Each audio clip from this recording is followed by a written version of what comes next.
Hey YouTube, just recording a short little intro before today's deck profile, since this deck profile was kind of just impromptu and came out of nowhere. The other day, my stream wanted my Imperialdramon deck profile. This Imperialdramon deck profile.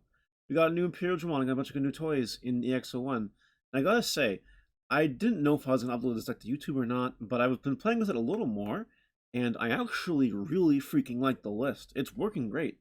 So I figured, you know what, we'll just take the stream VOD from earlier in the weekend, just upload it. So that's what we're doing. If you play this deck really well, you can probably do well at Nats.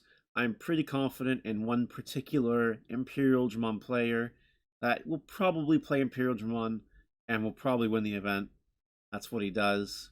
I don't think I need to name names. But yeah, I'll go into my tech choices, I'll go into coverage on other deck profiles, and hopefully you guys enjoy the random deck profile that we did on stream one day. If you guys like this content, don't forget to like, comment, and subscribe. Turn the notification bell on the smashed potatoes. That way you know when all these amazing Digimon videos go live. I hope you enjoy. Babies here for DemAV. That's all. It's the jamming, draw a card once per turn when attacking. A lot of things have jamming. It's a drawing. That's good. Drawing is good. Okay. Rookies. We're playing 4 BT2 Vmon. The one that when you unsuspend once per turn, you draw a card. Drawing is really good in this deck. You want to deck thin as much as possible. We're playing 4 of the new Vmon from EX1. Once per turn, when this is unsuspended, you gain a memory. So it kind of makes your Imperialdramons cost 2 to evolve if you have this Vmon, which is really freaking cool. Because sometimes that matters. Only sometimes? Only sometimes, yep. 3 Vmon from the new starter deck that just came out.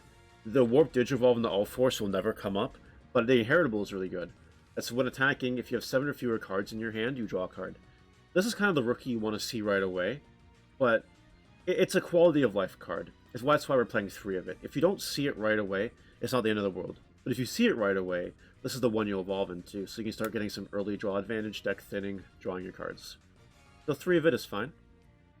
And then we're just playing 2 Jamming Vmon to round out the rookies, because Jamming Vmon is just really good. It's a really good card, guys. It's honestly the worst Vmon in the deck, but it does have Jamming by itself, which sometimes makes it the best one in your deck, especially with Imperialdramon. Yeah. 13 rookies. Deck doesn't really brick. Sometimes it does, but like it's not a big deal. So that's it for that. I like those a lot. Champions. Lineup's pretty simple. 4 of the new X Vmon. It has Jamming by itself, which is kind of cool. And then it has an Inheritable. Your turn, while this has Imperialdramon or free, it gains Jamming. So this is really good with the new Imperial, because the new Imperial doesn't actually have Jamming on itself. This does give it Jamming, which is really cool. Next, we're actually playing 4 Stingmon from EX01. So this dude has Piercing, and its Inheritable gives Imperialdramon Piercing. So, like, why play Green Imperial when you can just play Stingmon? You know what I mean? It's kind of weird. Like, if you're playing Green Imperial, you're not playing this card at all, because you just have Piercing top end. But, like, having Piercing is really good if you just want to attack, suspend a Digimon in Blue Imperial, and actually, like, get value and damage out of it. I really like this card a lot.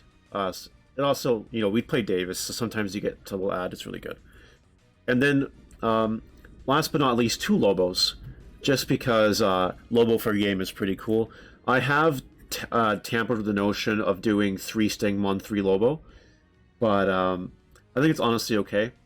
The deck does attack for game a lot, and Lobo is nice, but you have a lot of win buttons, so it's not a big deal.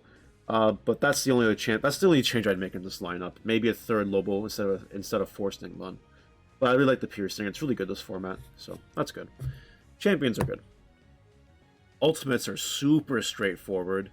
4 of the really good Imperialdramon, the one that's your Imperialdramon unsuspend once per turn when attacking, really strong, and then Jamming is good. And then we're playing 4 of the new Imperialdramon. When it's evolving, if you have something with free in the traits, which you will, unless, you know, friggin' Lobomon is your champion, right? It'll unsuspend. So it does let you get multiple attacks off, and if you do it with this XV, it gets 2 attacks, which is really cool. And then Inheritable, your turn, if it's Imperialdramon, it can't be blocked, which is really good. Especially when decks like Justmon like to throw out blockers. Like, this is a really good Imperialdramon in that regard. And that's it. We're not actually playing Dino Beamon, because I'd rather just play Imperialdramons and have inheritables than Dino B. Dino B is kind of not great, and I'm also not a fan of Dino B. I'll show you the card. This guy. So like this Dino B reads, when digivolving, you suspend something with 5,000 or less. That's really cool, but like it's not super necessary. And then in your turn, if you delete Digimon during your turn and you survive, you gain a memory. Like that's really cool, but it's kind of unnecessary. I've thought about it. I might try one at some point just to see how it works, but I'm not super impressed. So there we go. That's your ultimates. For the megas, we're doing for the original Blue Imperialdramon, because just unsuspend and have jamming and stuff. Just Imperial for game is really good. And we're playing 2 of the new one. When digivolving, if you have something with free in its traits, which you will, you unsuspend this and suspend one of your opponent's guys. Really good at suspending blockers or big guys, because this guy gets plus 1,000 for each color in its Digivolution cards. So if you do have Stingmon, it's 13,000. Otherwise, it's just 12,000. It can attack over big things, which is really cool, and it's defense things, which is really important. So yeah, 2. You still rather see this one and kind of win, but this one is very applicable, especially against black. This and this make your black matchup and matchups that spam blockers a lot easier. All I gotta say on that. We're running 1 Blitz Omni, just 1. I don't want to see multiples of it. You just save it for the end, and that's it. You win with Omnimon. It's good. Blue Tamers. 3 Davis, because it's your memory tamer, and when you play, add a blue and a green card. It's really good. That's it for Blue Tamers. For options, this is going to look weird. Guys, forewarning, this is going to look really freaking weird. I'm playing 3 Hammer Spark, and I'm playing 2 Ice Wall. Hammer Spark is just good, so we're playing 3 of it. Ice Wall in Imperial is kind of interesting. I'm playing other cards, which is why I'm not playing more copies of this. But 2 Ice Walls has been fine. Like, really? Usually you only need 1. 2 is overkill. 1 is fine. If they have a memory tamer, then this doesn't matter anyway. So, Ice Wall, 2 of it's fine. It's not a big deal. And 3 Hammer Spark is just good. It's good to have. Now, to anyone that's capable of math skills, I've only shown you 46 cards in the main deck. We are playing a very, very, very spicy package to help with certain matchups that like their security cards, their option cards. We are playing 2 Analog Youth and 2 Emergency Program Shutdown. So, we're playing this because it's a card that says your opponent can't use option cards. Yeah, options, eh? And then if it's a hit in the security, your opponent can't use option cards for that turn, and then add to your hand. That's really good.